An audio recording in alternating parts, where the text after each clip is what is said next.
Before we get started with our agenda today, committee, I do have an announcement.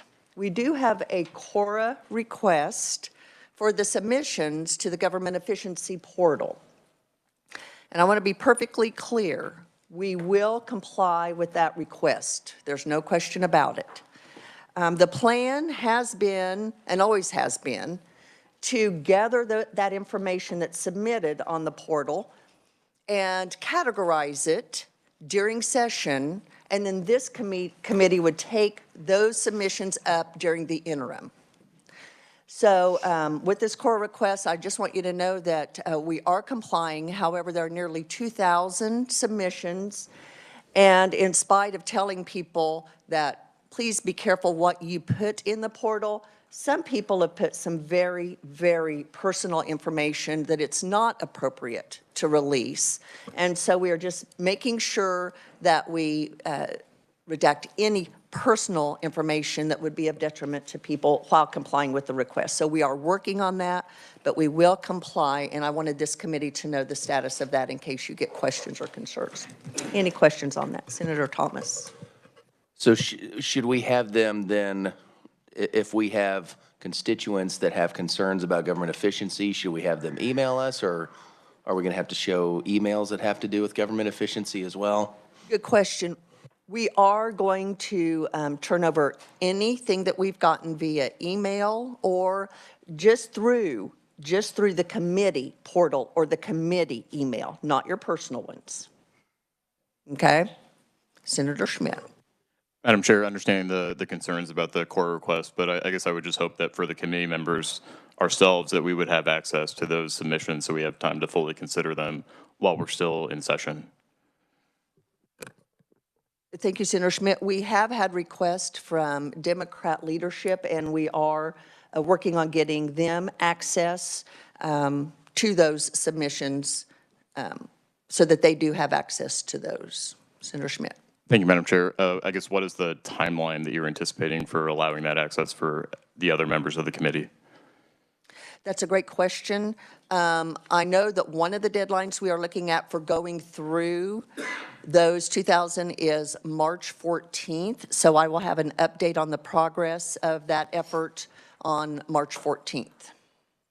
Senator Schmidt. Thank you, Madam Chair. I guess I just hope March 14th really puts us up close to the deadline and know that at the end of March we are meeting less frequently, and certainly by the beginning of April. I just hope that we get any opportunity we have to speed that up to give them full consideration, I think would be helpful. I appreciate that feedback. Not that feedback, the senator's feedback.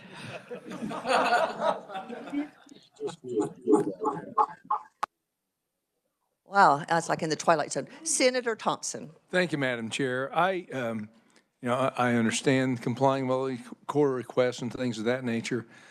This is going to get fairly voluminous over time. You said there's already over 2,000.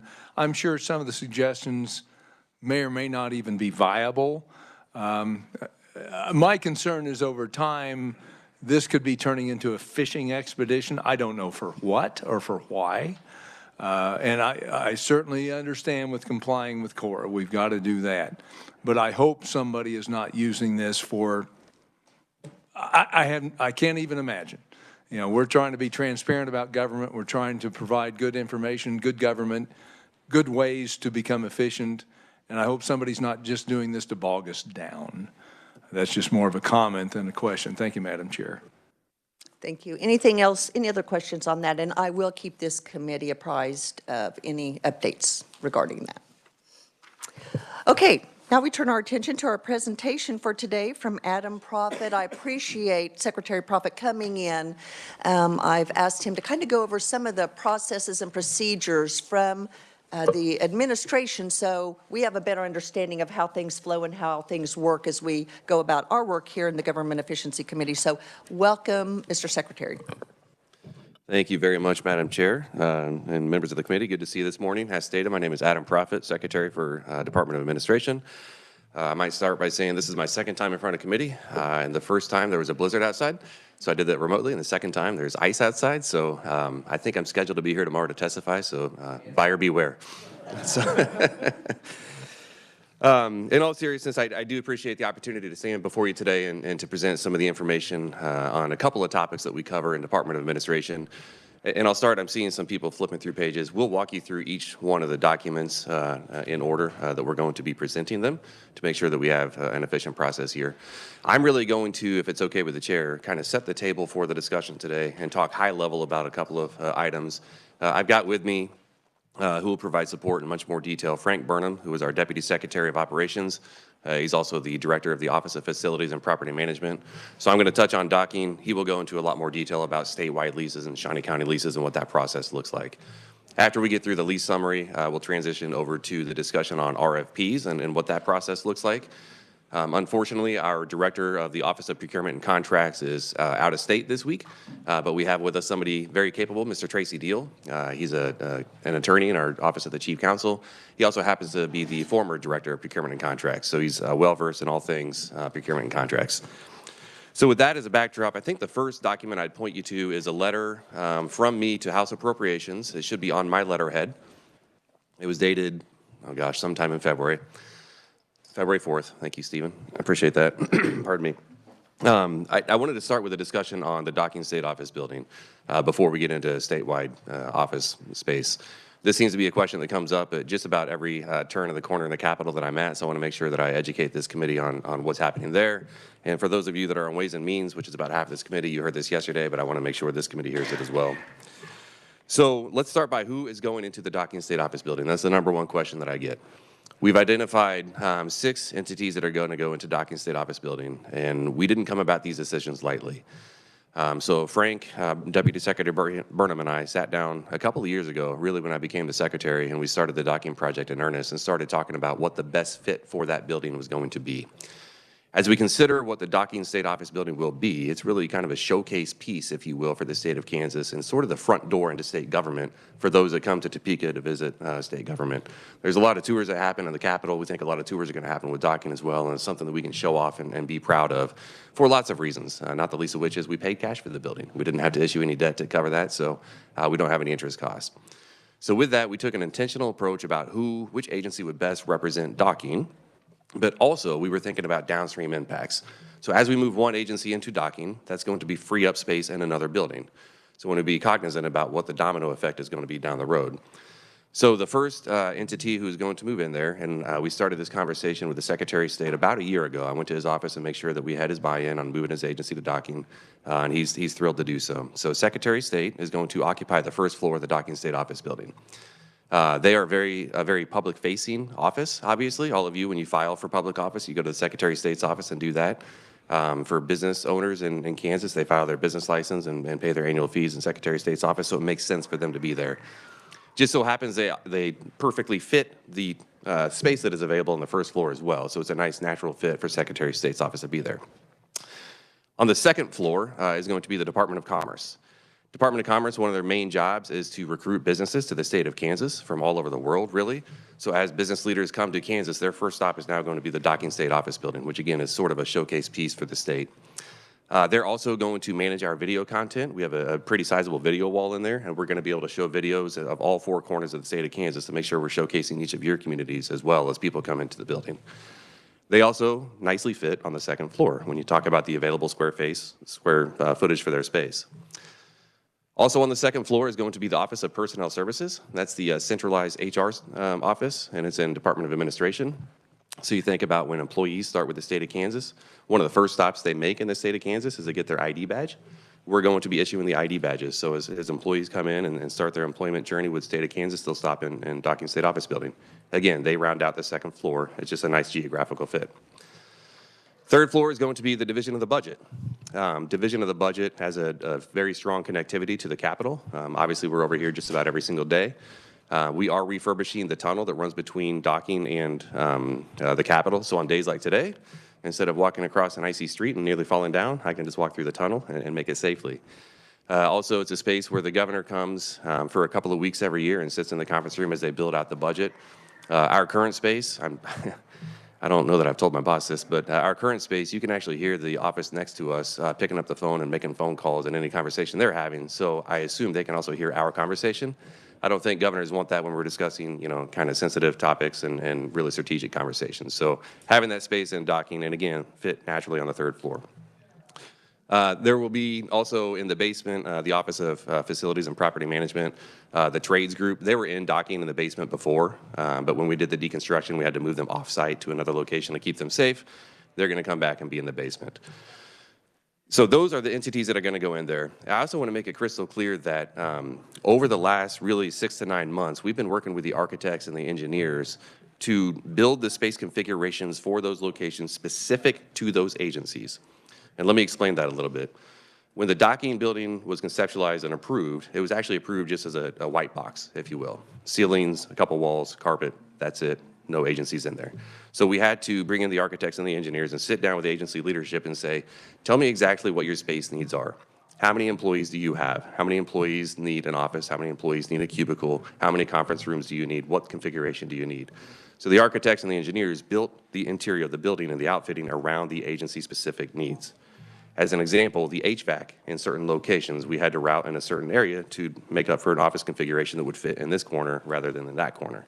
Some of the structural headers, we moved back a couple of feet for one certain office configuration.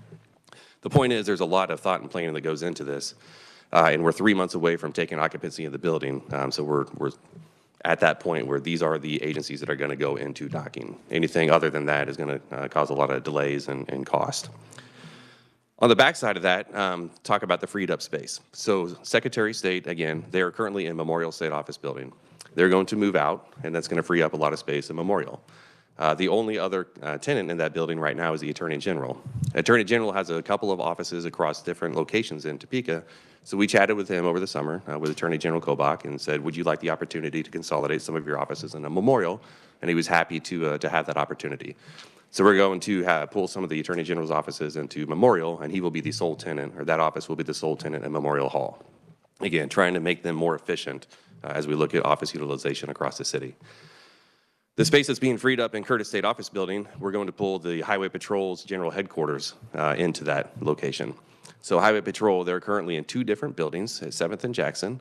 They have a lease that is expiring in a couple of years, and they actually put in a budget request of about $46 million to build a new headquarters.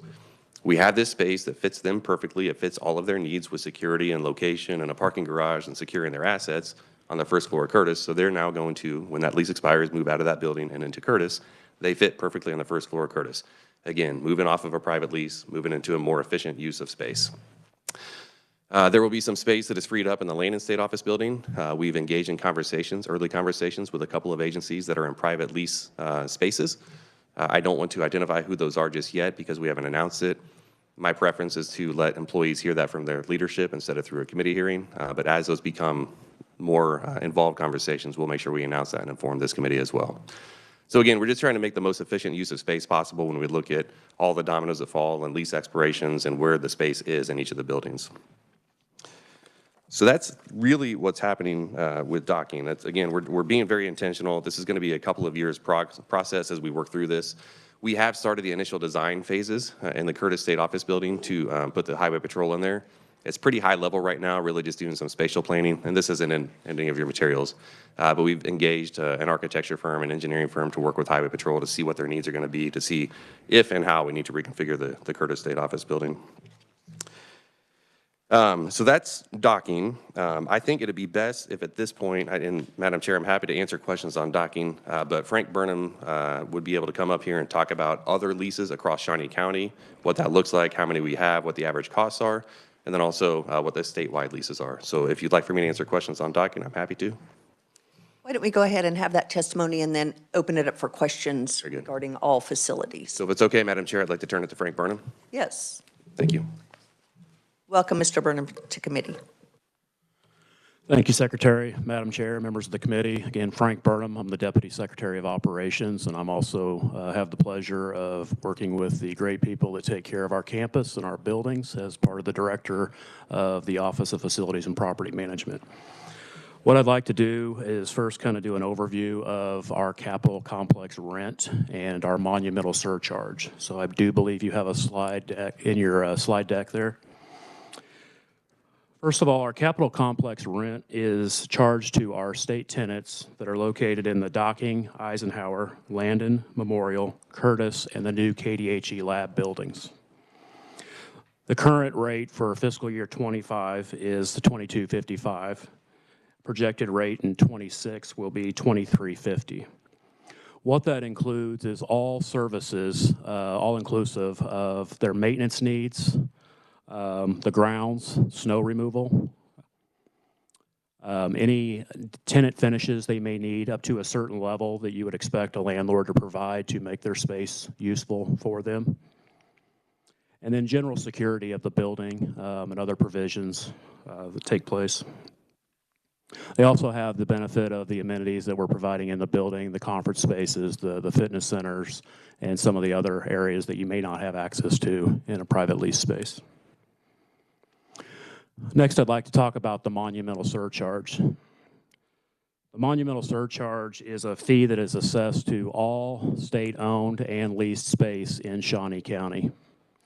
That's currently $3.33 per square, or 30 cents per square foot. That cost is to offset the costs that the lack of revenue that we don't obtain by charging rent for what we call the monumental buildings. That includes the State House, the Judicial Center, Cedar Crest, and the fact that we no longer charge for parking. So we're providing free parking as part of that state rent. If you flip to your next page under the Capitol Complex summary, this may make a little bit more sense. Under the total square foot, we have about 2.1 million square foot of space that we are managing and taking care of and maintaining as the Office of Facilities and Property Management. We have about 3,500 parking stalls, so it's quite a bit of a surface lot to maintain. And right now we have a roughly 53 acres. Some of that includes Cedar Crest, some of it includes the existing Forbes complex, so that number will change as things evolve. Of that 2.1 million, you can see that we're only charging rent for 880,000 square feet. So if you take all the costs associated with maintaining everything that I've covered here, including our state utility plant, which is located under the docking building that provides the chilled water and heat for the entire Capitol complex, we must take that cost coupled with our wages and divide that amongst the available lease space, which is why we're in that $22.50 range.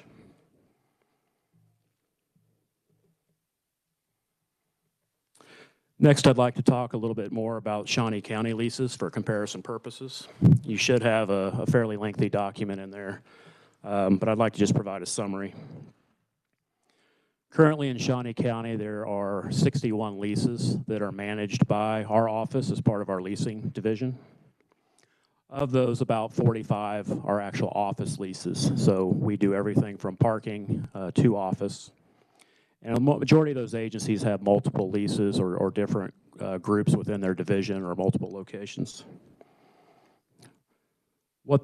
Right now, the average rate in Shawnee County, if you were to take the range, and that goes anywhere from $25 out at the mall for a recruitment station for the National Guard to a $9 rate for storage for the Highway Patrol up on 24 Highway. That average is about $14.75 per square foot. What that does not include is some of those unknowns. And so as a department, what we've decided to re-implement is what we're calling an occupancy expense worksheet, which will require those private leases to disclose the additional charges that they pay above and beyond the base rate. That could include parking, that could include pass-through costs for taxes, utility, housekeeping, pest control. Our plan is to then upload that information into our portal, make that fully available so that we can get a true assessment of where we compare to the local lease market. I should also have clarified that we do look at our state office rate. We do a 2-year budget, or a 2-year forecast for the Division of Budget. And so we work with our Office of Financial Management to assess what our actual costs were. As we're trying to anticipate what the utility cost might be for those future years in developing that $22 to $23 rate. Finally, just for context, there's a packet in there that talks about our statewide leases, just to give you a kind of a full idea of statewide. Now we have 283 leases in our database across the state. Some agencies are much larger, like the Department of Revenue. I think they're the largest. They have 43 leases, but those include drivers, license stations, different things across the state. And I want to say the average rate is somewhere around $14.50 per square foot for statewide. So with that, I would pause and be happy to answer any questions. Senator Thompson. Thank you, Madam Chair. Thank you very much. I'm looking at the lease end dates, some coming up in 26, and you've got office leases and then storage leases, and I'm not sure what they're using the storages for necessarily. Is there any way of combining into a central location so you don't have all these leases for storage, or maybe reduce the footprint? Or make it more efficient? I'm just kind of curious, your thoughts on that. Thank you. For your question. Yes, this is something that we are consistently looking at with our tenants as these leases are coming due. For example, the the Secretary of State's office currently leases space for retention of statute books, and that with them moving into the docking building, we're currently evaluating that, find out if what is the retention record requirements, working with Gordon himself and his team to discover that, to make sure that we can cancel or remove those leases where they make sense. There are also state vehicles, assets. There's a whole host of things that fall into that storage. So we work with State Fire Marshal, we work with other law enforcement, KDHE, to try to get an assessment of where our assets are at. Are there opportunities to combine those? Does this lease make the most sense? Is there new facilities coming online for consolidation? So again, everybody's got there's a lot of moving pieces out there. We do our best to try to make sure that we're available and a resource for them to assist them in making those decisions. Thank you, Madam Chair. Committee, other questions? So do you happen to know the occupancy rate of the lease space, or are you going to get to that, or do you happen to know? From our standpoint, as someone who manages the Capitol Complex, our occupancy rate right now in the Capitol Complex, we have less than 7,000 square feet that's unused space that's just sitting there waiting for the next tenant.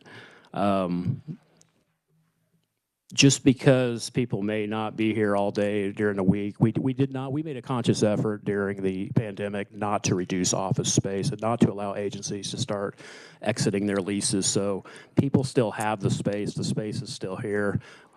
As to how many days a week they're there or how full that space is, we're still providing those services. We're still cleaning those spaces. We're still securing the buildings. So I can only speak to what I know about the Capitol Complex. And as the Secretary mentioned, as we start transitioning those divisions over into the docking building, it also provides us an opportunity to go in and refurbish some of those spaces that haven't been touched for 15, 18, 20 years. So we will continue to work to fully occupy our state office buildings as our #1 priority. Senator Thompson. Thank you, Madam Chair. Just kind of a follow-up on that. You know, a lot of our committees here have gone paperless. To try to reduce the amount of paper that we use. I mean, has there been any discussions in the future about, we've got all these state records, and I understand having them in paper, but, you know, if you have cloud storage, backup, things of that nature, does it make sense in the future to go more digital to reduce that storage space? I don't know if that's practical yet, and there are traditions and things of that nature that, you know, require printing, but any comment on that? I'm just kind of curious. Thank you, Madam Chair. Again, Adam Prophet, Secretary of Administration. Senator, thank you for the question. I'm going to give kind of a wide-reaching answer here. So as it relates to digital storage, I mean, each agency is responsible for identifying what their storage needs are. The Office of Information Technology Services, pardon me, right now is finalizing a procurement for cloud storage space and has a number of servers that are going to be available to agencies. We used to have some on-premise servers. We actually, in the Land and State Office building, had a couple of rooms that were just servers, and it required cooling towers on top of the building to make sure everything stayed there. Those have gone off-site in an effort to consolidate agency servers into, as best we can, one centralized location. I would also note that depending on the agency and what their relationship with the federal government is, or even the state requirements, each agency is going to have a different set of rules around record retention. So those that are maybe in healthcare might have a 7-year record retention window where they need to keep physical copies of something for 7 years. Others might be a 3-year record retention. So we try to work with agencies as best we can. As Frank mentioned, to identify what do you actually need. You have all of this storage there. Are you beyond your 7 years? Is there something that we can offload and consolidate? So we're having those conversations. As it relates to going fully paperless, you touched on the print plan, so I think it's important to touch on that as well. We do, in Department of Administration, operate the print facility as well. So while every morning, we're the ones that get all the materials printed for the legislature and have them here by, I think, 6:30 or 7 in the morning. Obviously, like to see the committees going paperless. That's a good thing as we move forward. But they do more than just the printing of these. So if you think about Department of Revenue, we have a partnership with them. So all the checks, physical checks that go to people, for those that choose to not file electronically, that's run through the print shop. Eligibility packets to go out for Medicaid recipients goes through the print shop, and we mail that through them. Same with Department of Labor. So in areas that we can modernize and go more digital and reduce our footprint, we're doing that, and we're trying to consolidate servers. Some areas we just cannot get there based on the rules that are in place. I hope that helps. Yes, thank you. Thank you, Madam Chair. Other questions? Secretary Prophet, I don't know if this is for you or not. I'm just skimming this document here by department for lease space, and I just happened to notice the Department on Aging and the Department for Children and Families are in the same office building, same FTE, but one has twice as many square footage. The Department of Aging, total cost is $817,000.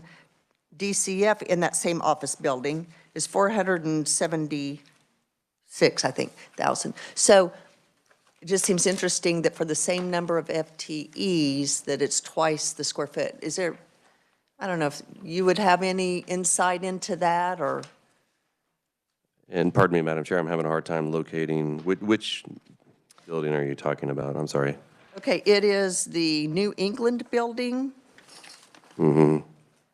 And DCF, the first line item on page 73, and then the Department of Aging is on page 69 in our document at the bottom.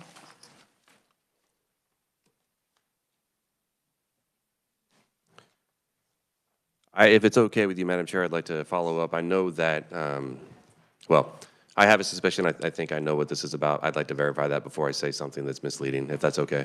No, I appreciate that. Yep. I just happened to notice that, was curious. Thank you. Yep. Okay. Sorry, Senator Alley. Thank you, Madam Chair. One of the questions that we have heard in the past was furniture. What are we doing about furniture for the new office buildings, moving people in and out? You move the furniture out of one building into the other one, you got a vacant building there. So how do we do that? Yeah, Madam Chair, if I may.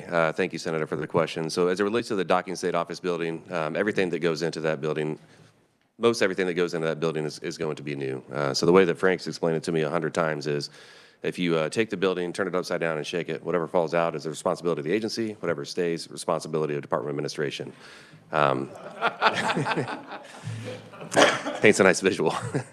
So the furniture itself, we're actually going to be using, for the most part, demountable offices is what they're called. So they're going to be offices, but they're demountable such that we can configure them very similarly across the building as needs change. The desks themselves are actually going to be power desks and plugged into a wall, so those wouldn't fall out when you shook the building. Agencies are going to be responsible for their own chairs, for example. There was furniture in that building, but we vacated that building starting back in 2015. Obviously, it's been 10 years. We sent a lot of that to surplus. Some of it had other conditions that rendered them useless, so we had to offload those in a different manner. But as we look at backfilling and shuffling, for example, in Curtis, on the first floor, we've remodeled recently. The building's almost 25 years old now, so we've remodeled recently half of where Department of Commerce is.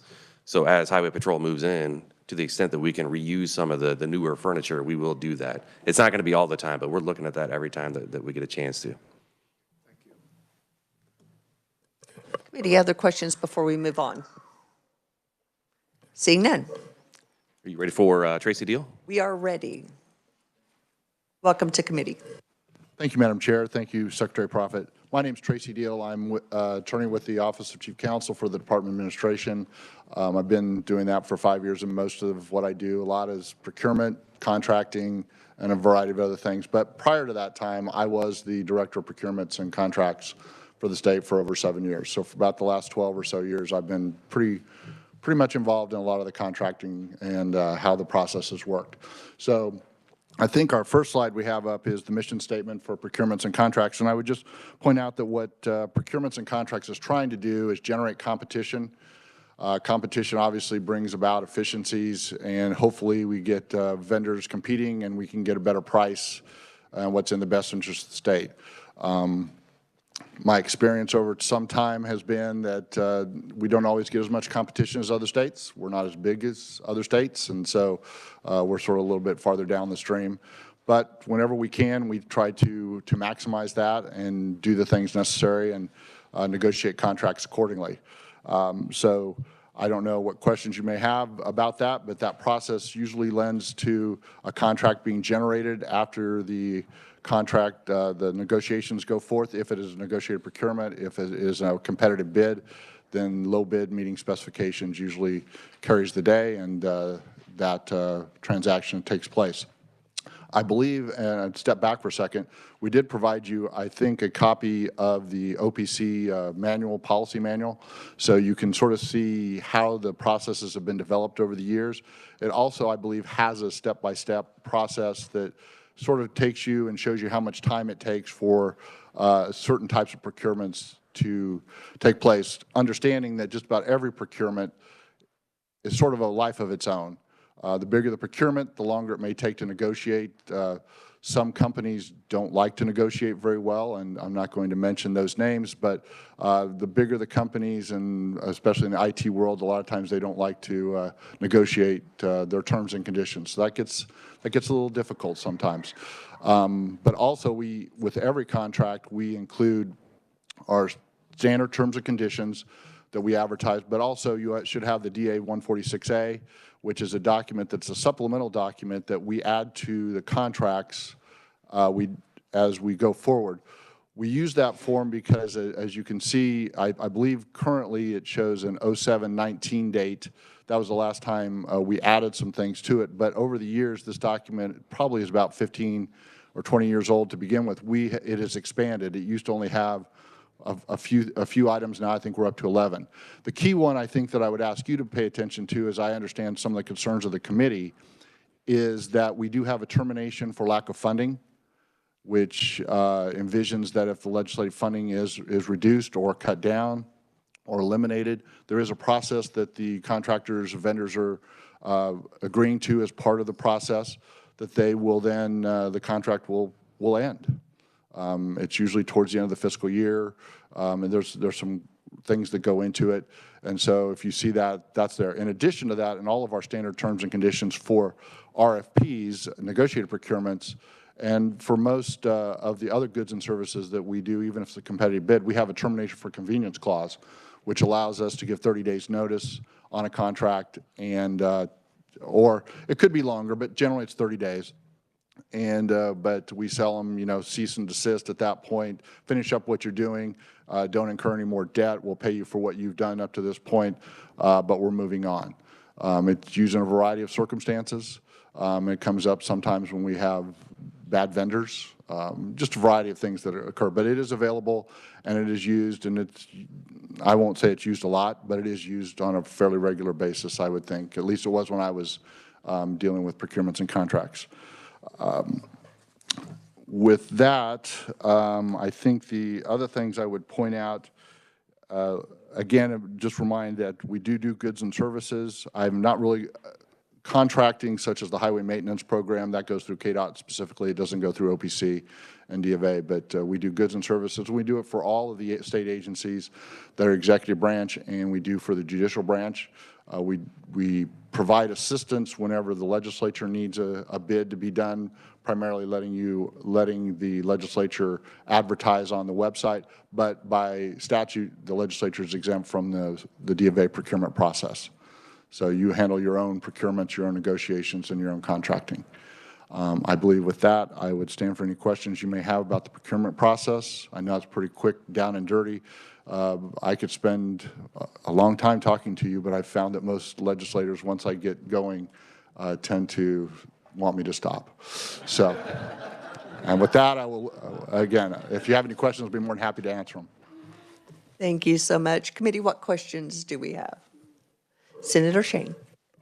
Thank you, Madam Chair. So outside of making our state much more populous and much larger to be more attractive, from your vantage point, what do you think the state could do to try to make it more competitive and get more potential vendors at the table in the negotiation? When I was in procurement, dealing on a day-to-day basis, we used to try to talk a lot with different vendors, try to get them to bid for our services and our goods. The reason Director of Procurement is not here this week is that he's at an event I used to attend on a regular basis with the National Association of State Procurement Officers, NASPO, which is a consortium organization of all 50 states plus the District of Columbia and Puerto Rico, I believe, is part of it. And he's going through what I call speed dating with vendors. And they have a 3 or 4 day event where they have breakout sessions, but he also will be spending time, 15 to 20 minutes, with a lot of different vendors that sign up to talk to him. And at this, I talked to him the other day because he was commiserating that he was going, and I was commiserating that I was happy I wasn't, that he said there were going to be 1,500 vendors there. So that's an opportunity to get out and talk about what we need, what can you do, what we're looking for. And that's primarily one of the reasons that we're part of the NASPO organization. Senator Alley. Thank you, Madam Chair. One of the things that I've always thought that we could do better would be in our school districts do mass purchasing of products. Have our school districts, do they go through, do you do anything for school districts? No, we do not do any of the procurement for school districts. However, the statutes that govern their purchasing do permit them to use our state contracts if those contracts are open to political subdivisions, and a vast variety of our contracts are available to political subdivisions. So when they can, they do use them. It just depends on what they want to do, but we don't have any connection with them. We don't have any oversight of them. We're just the executive branch, elected the constitutional offices and the judicial branch. That's one of the things I don't know that some of our local school districts know about that opportunity.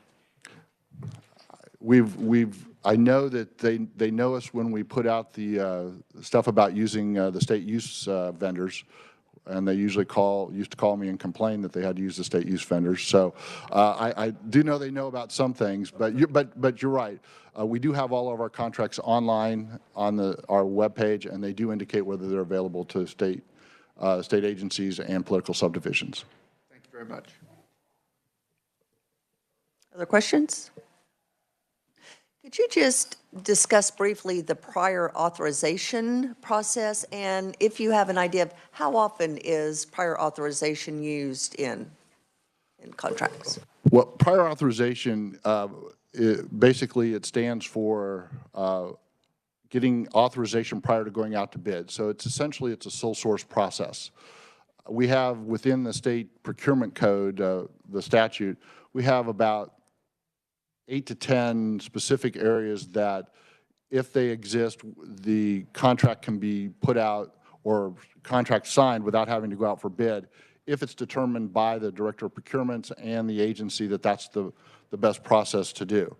So what generally happens is that an agency finds a vendor, maybe it's something specific, they think that that's the better way to do it. We like to do competition. I'll just say that up front. My view is to stay away from some of those. But one of the things that they then do is they submit that requisition in, and it's reviewed and determined based upon the agency and the information they put forward, trying to justify their not having to go out for a bid. again, we try to turn them towards a bid. How many are done, I think, varies from time to time and from agency to agency.